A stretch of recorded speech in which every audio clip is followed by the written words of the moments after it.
Welcome to today's episode, proudly brought to you by Yangi in conjunction with Yale.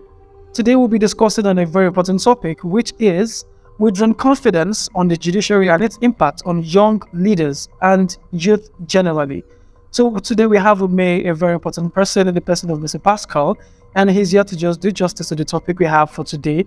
And with his expertise in matters that has to do with the youth, partly the government, so we'll be seeing a lot that he's going to be unfolding with us today. You're very welcome, Mr. Pascal. Thank you very much. It's a very delightful pleasure to have you. It's my great honor being here. Thank you very much for coming. So we have a very interesting topic to talk about, and we believe that you can, help us do justice to it. Okay. It's a topic that has been, making the rounds in the minds of many youths. So we decided to extrapolate on it, and we believe that you're going to help us do something with it. I just am able to. No, sorry, no, you can. Okay. So just quickly, we are talking about this topic within confidence on the judiciary and its impact on the Nigerian youths and leaders generally. So the first question we have today is, what do you think about Nigeria's judicial system? Okay, I think this is a nice one. Nigerian judicial system. So far, Nigerian judicial system has been effective. They have been working. Yeah. Yes, they have been working. You understand what I mean by they have been working. But in the other hand, I think they need to improve on themselves in the sense that there are so many places they are defaulting. What aspect can you just go very briefly about? I think in all aspects, but the one I was diving more, I think it's more in politics and in general. When I mean politics, in the sense that we just had election that just passed this people, and currently now the case is still in court right now. I really don't know what they are going to decide. What case, basically? What case? The election between P2B and the presidential election. And for now, they don't have any. We really do not know what they even have in mind. So, like, currently, it's pending, sort of. So that's why I said it's different cases. So for now, that one is just what we are waiting for them now to just decide on. Okay. Yes. I was saying, you feel that this happenstance has happened to bring about confidence of Nigerian youths? Yes, I feel the youths have actually withdrawn their confidence in them, because at this point, we really do not trust them anymore. Because for some youth now, they feel the judiciary are now being biased. They are now being bought. One-sided. They are now one-sided. They just think of just themselves, what is going to benefit them. They don't even think of the other people and how it's going to affect the other person. So I just feel the youth now has withdrawn their confidence in them already. People still go to courts. They still take cases to the courts. So in the wake of your assessments, can we still say that people's confidence has been withdrawn from the judicial system? Okay, yes. People still go to court. I have a friend of mine, his father had an issue, and the only place he was going to resolve this issue was in the court. So him going to court is not really, he just knew he didn't just fulfill all righteousness by going to court, whether it would favor him or not favor him. So I just feel that's a certain thing. So even my dad, as well, I relate to my dad would send me on an errand. Okay, Pascal, do this thing. Deep down, I actually don't want to do it. But based on the fact that he is my father, I have to just do it, to just obey him. I might not even want to do it, but deep down I know, okay, if I disobey him, there's going to be a punishment for it. So I just go ahead and do what he asks me to do. So it's the same thing with people going to court.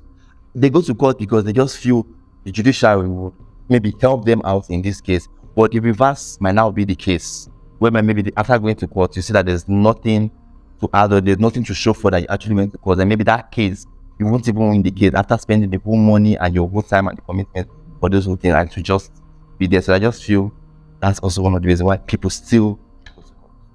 So people go to court just for the essence of what the court is. Exactly. Not really that they are sure that they will get justice. Justice, no.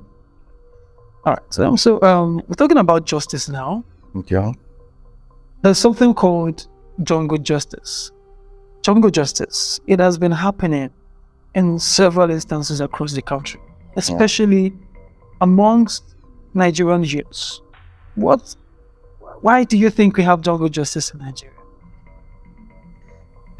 If we should divert into this jungle justice across, we won't live here, because jungle justice in Nigeria is something that is a serious issue in Nigeria. Because I can remember vividly when I was in school, I learned in reports. So, and I was actually staying in Aro So I don't know if you can remember vividly when that Alu 4 incident happened. I look forward to that. That was a huge jungle justice that will happen. Everybody noticed, everybody heard about the whole thing.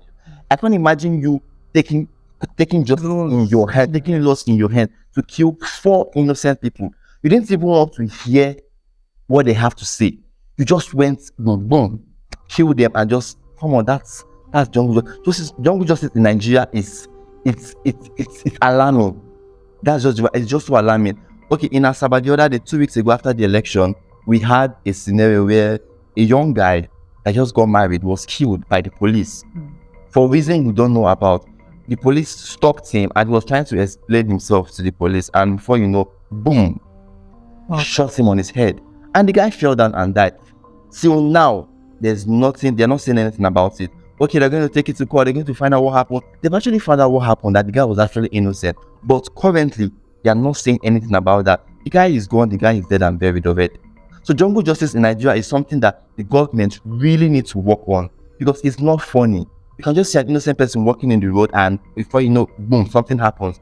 People just take laws into their hands, not even minding the outcome, or not even wanting to, okay, let's take it to the police, or let's take it to the court. Let them decide on what to do.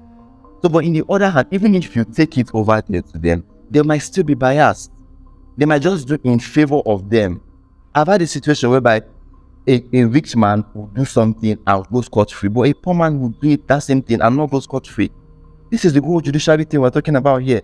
In the sense that laws should be even. Everybody should face the law. If you are against the law, you should face the punishment. Not looking at maybe your status quo or anything. Once you know you are defaulted in the law, you face the punishment. But in Nigeria, the reverse is the case here, because the poor people will not go scot-free, then the rich people will go scot-free. So jungle justice in Nigeria is something we really, really need to work on in Nigeria, because it's so not funny. I might be a victim tomorrow. You also might be a victim tomorrow. Someone out there might also be a victim tomorrow. So I just feel the government needs to work on the whole jungle justice thing. So in other words, the failed parts of the judicial system led to the rise of jungle justice in Nigeria. This is chiefly what you mean. That is just what I mean, because in the sense, like, funny enough, now this election that just went by, if you notice, the youth came out in mass to perform their franchise, to vote. But the outcome of the result now is not encouraging them, because they're like, okay, I thought we have every right. Okay, since we have our PVCs to vote, so that will enable us, okay, choose who the candidate we want. But it's not working. It's actually not working. So that's just why I just feel the judicial system has failed the young ones. So, and if you notice, during the governorship election now, the youth did not come out, because they're like, if I came out in mass to vote for my presidential candidate, so now we don't have, the person who actually chose is not on seat. So what will not make me want to come out and vote for the governorship election? Because the judiciary has actually failed the youth, so to say. We are hoping and believing that the judiciary would improve, things get better, the government puts things in place, the law takes its course and all that. And it still goes out to explain that youth should also be active and be learned enough to allow the judiciary to, do their jobs, right? They should also do their jobs. I think jungle justice is not there. We saw the consequence of the example you gave, the Alu 4 issue, and it has turned out that those guys were actually innocent.